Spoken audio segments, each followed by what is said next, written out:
How are my friends and family going to react when I tell them I want to go live in a van or live in an RV?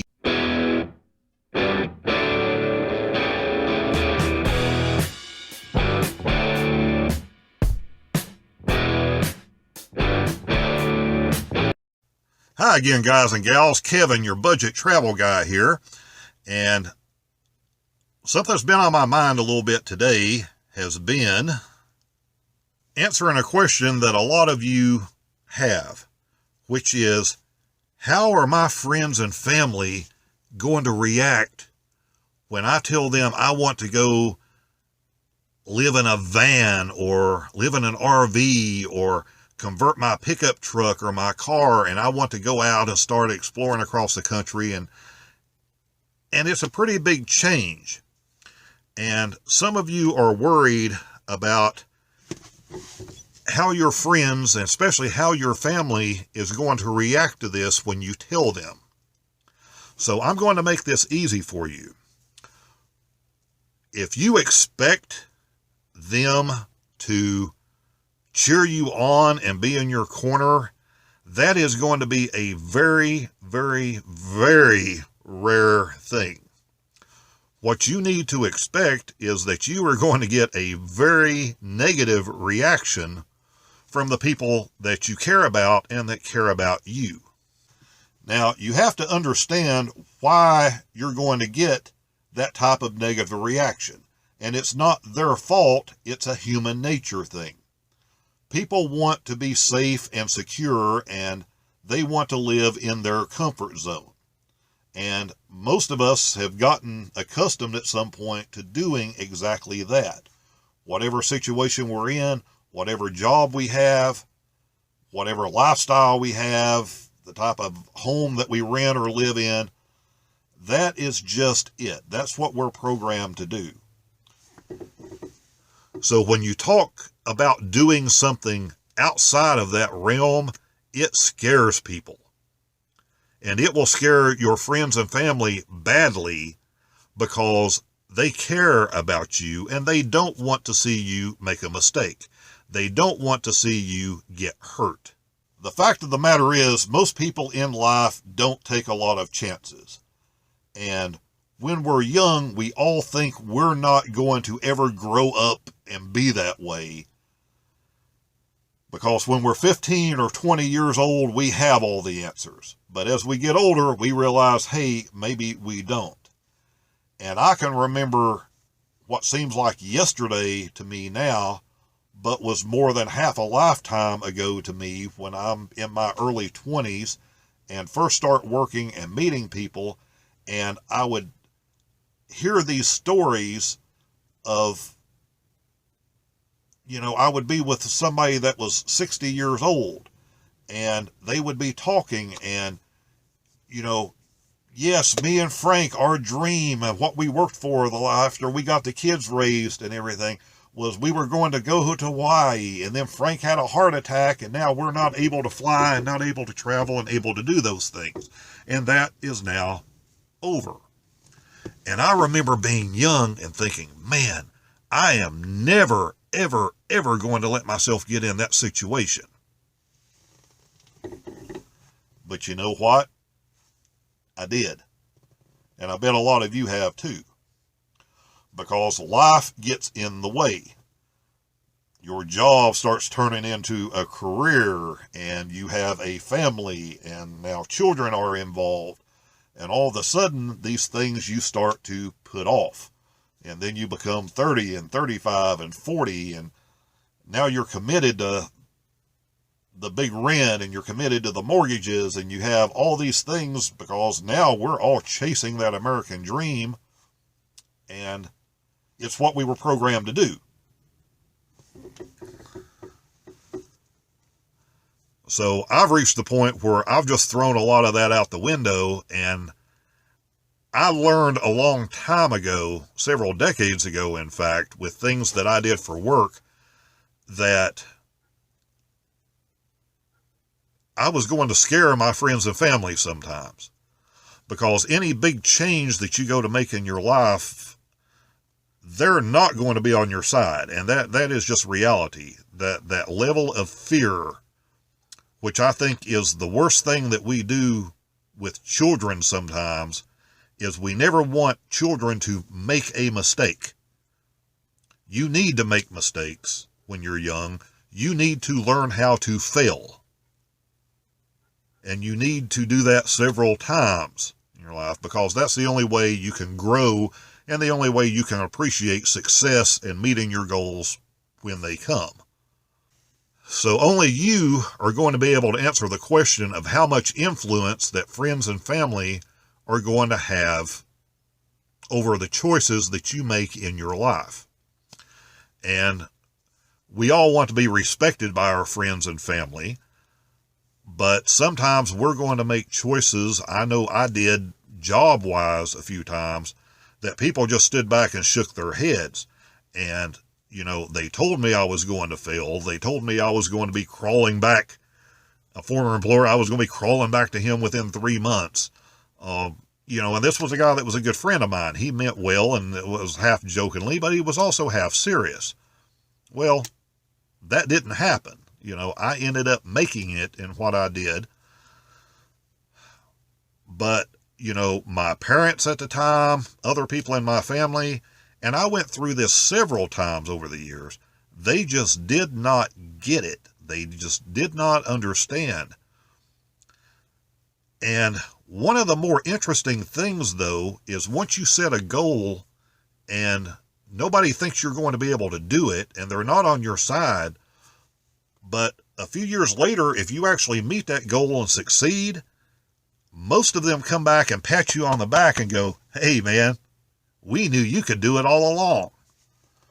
So the point I'm getting at is, if what you're looking at in van life, RV life, whatever, involves some major changes in your life, you just need to prepare yourself for the types of reactions you're going to get from most people. Most people you meet out on the road are going to be really nice, great people, and that you're camping around and different things. But still yet, you're going to meet some that you're going to get that, "Oh man, you live in a van. You're homeless." I'm never going to see those people again. I really don't care what they think. The ones that are really closed-minded, I'll just smile at them and go on. It's pointless to talk to them. It's pointless to try to educate them. You know, they're still living the American dream, chasing the almighty dollar. That's what they're geared towards. They simply are not going to understand that someone would make a choice to try to get off that treadmill and go and live life for a while. Because that's not what we're taught to do. You're not supposed to do that, because heaven forbid the time that I may take off in the next year or two trying to do what I'm trying to do, and I'm making less money because I'm not working as much.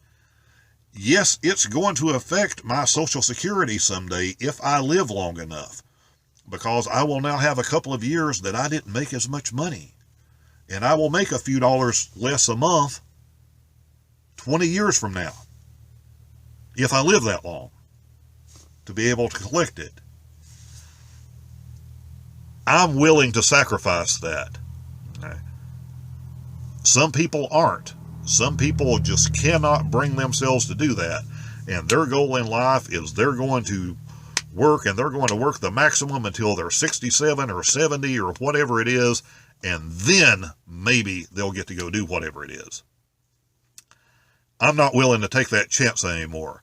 I've had relatives, I've had friends, there's just too many I've lost along the way to various things, you know, accidents, diseases, whatever, that, you know, not all of us get to live to be 100.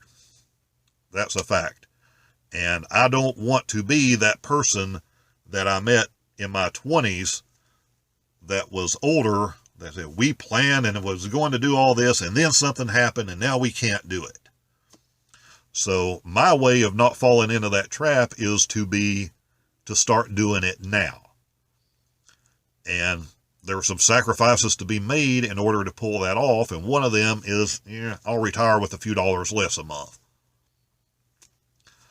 you're the only one that can decide what is going to work for you and is going to be right for you. So, you can find on YouTube, on wherever, out in the real world, you can find role models and things, and you should let them be exactly that. But you don't let them become gurus. You don't follow every single thing they say. You don't try to mold yourself into another version of that person, because that simply doesn't work. But you can take what works from them, and hopefully a few things you might glean from me, and you can mold these different things into what will work for you. But when you're talking with friends and family about your goals, and when you get confident enough to share what you may have planned with them,